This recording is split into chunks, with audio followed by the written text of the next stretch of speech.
এই বন্ধুরা, তোমরা হয়তো এটি জানো না যে এই পৃথিবীতে এমন কিছু মহিলারা আছেন যাদেরকে বিবাহ করা মোটেই উচিত নয়।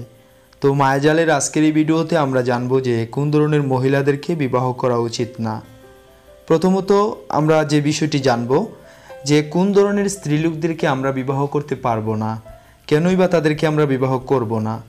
তো চলুন আজকের গুরুত্বপূর্ণ এই বিষয়টি জেনে নেওয়া যাক। আর আপনি যদি নতুন হয়ে থাকেন কিংবা এমনই অজানা তথ্য কিংবা এমনই রহস্যময় বিষয় যদি জানতে চান কিংবা সবার আগে দেখতে চান, তো এখনই মায়াজালকে সাবস্ক্রাইব করুন এবং পাশে থাকা বেল আইকনটি বাজিয়ে দিয়ে রাখুন। তাতে আপনারই লাভ হবে, তাতে আপনিই বেশি বেনিফিটেড হবেন। তো ভিউয়ার্স, আজকে আমরা জানবো যে ধরনের স্ত্রীলোকদেরকে বিবাহ করা ঠিক না। প্রথমত হচ্ছে যে মহিলা অপব্যয়কারী কিংবা অপব্যয়কে খুব পছন্দ করে, যে সমস্ত নারীরা বা মেয়েরা যারা আসলে খুব বেশি ব্যয় করতে চায় তাদেরকে বিবাহ করা উচিত না।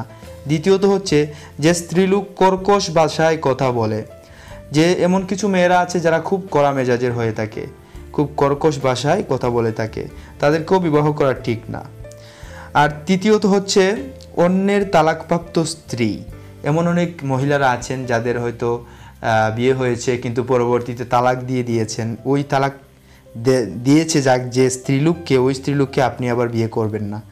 তারপরে হচ্ছে গিয়ে যার শরীর খাটো, যে সমস্ত মেয়ে লোক খুব ছোটো মানে খুব খাটো, তাদেরকে কিন্তু আবার বিবাহ করা যাবে না।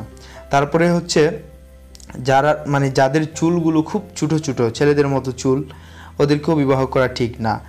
তারপরে হচ্ছে গিয়া যে স্ত্রীলোক কুভাবে এদিকে ওদিকে তাকায়, এমন কিছু মেয়েরা আছে যে রাস্তা দিয়ে হেঁটে গেলে দেখবেন যে সবার দিকে তাকাচ্ছে, এই ধরনের মেয়ে লোককেও কিন্তু বিবাহ করা ঠিক না।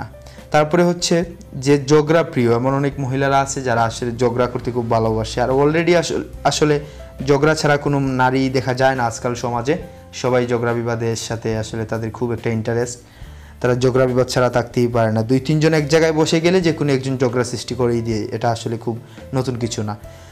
তো এই ধরনের ঝগড়াপ্রিয় মেয়েদেরকে বিবাহ করা ঠিক না। তারপরে হচ্ছে যে স্ত্রীলোক শরীর খুব মোটা। এবার চিন্তা করেন এমন অনেক মহিলা আছেন আমাদের সমাজে আসলে যাদের জন্য আসলে দুইজন তিনজন মহিলা এক্সট্রা লাগে তাদের সেবা যত্ন করবার জন্য। এমন অনেক মোটা তাজা মহিলা আজকের সমাজে পাওয়া যায়, তো তাদেরকেও বিবাহ করা ঠিক না। তো আমি যে সমস্ত মহিলাদেরকে বিবাহ করা ঠিক না হাদিস থেকেই বলেছি। তো এখন এই সমস্ত মহিলাদেরকে যদি কেউ বিয়ে করেই ফেলেন ভুলক্রমে কিংবা যদি করাই লাগে, এমন অনেক মহিলাদেরকে বিয়ে করাই লাগে, তাহলে এটা আসলে আপনাদের ব্যাপার। কারণ এখানে ইসলাম যেটা বলতেছে কিংবা এখানে যে বিষয়টি ফুটে উঠেছে এই পবিত্র গ্রন্থে, আমি যে বিষয়টি দেখতেছি সেটা হলো যে এই ধরনের স্ত্রীলোকদেরকে বিবাহ করা ঠিক না। এবার আপনি যদি মনে করেন যে না, আমার এই ধরনের যে কোনো মানে এই যে আমি অভ্যাসগুলো বললাম এর মধ্যে যে কোনো একজনকে মানে আপনার যদি বিয়ে করাই লাগে, সেটা আপনার ব্যাপার। আসলে এই ধরনের মেয়ে লোকদেরকে বিবাহ করা ঠিক না, তবু আপনি যদি বিবাহ করেই ফেলেন তাহলে সেটা আপনার ইচ্ছে, ঠিক আছে? তো আশা করি বুঝতে পারলেন আজকের এই ব্যাপারটি।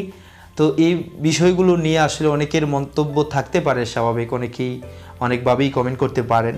তো আসলে আমরা সবসময় যারা আছি আমরা আসলে আগে জানবো যে আসলে কোন কাজটি আমরা কিভাবে করব, এরপরে আমরা আসলে মানব। আর বিয়ে কিংবা শাদী বলেন, সেটা আসলে একদিন দুই দিনের জন্য নয়, সারাটি জীবনের জন্যই হয়ে থাকে। আর সেজন্য আমরা আসলে জেনে শুনেই আমরা যে কোনো কাজে হাত দেওয়া উচিত বলে আমি মনে করছি। সবাই ভালো থাকবেন, সুস্থ থাকবেন। এই ছিল আজকের সংক্ষিপ্ত আয়োজন। আর পরবর্তীতে আমি কিন্তু আরও অনেক অজানা তথ্য কিংবা আমার জানা শেখা বিষয়গুলো নিয়ে আলোচনা হবে। সে পর্যন্ত ভালো থাকেন, সুস্থ থাকেন, মায়াজালের সাথেই থাকেন। আমি আবারও বলছি, মন চাইলে মায়াজালকে সাবস্ক্রাইব করে পাশের বেল আইকনটি বাজিয়ে দিয়ে রাখুন। এতে করে আপনারই লাভ হবে, আপনি এখান থেকে সবচেয়ে বেশি বেনিফিটেড হবেন। ধন্যবাদ সবাইকে।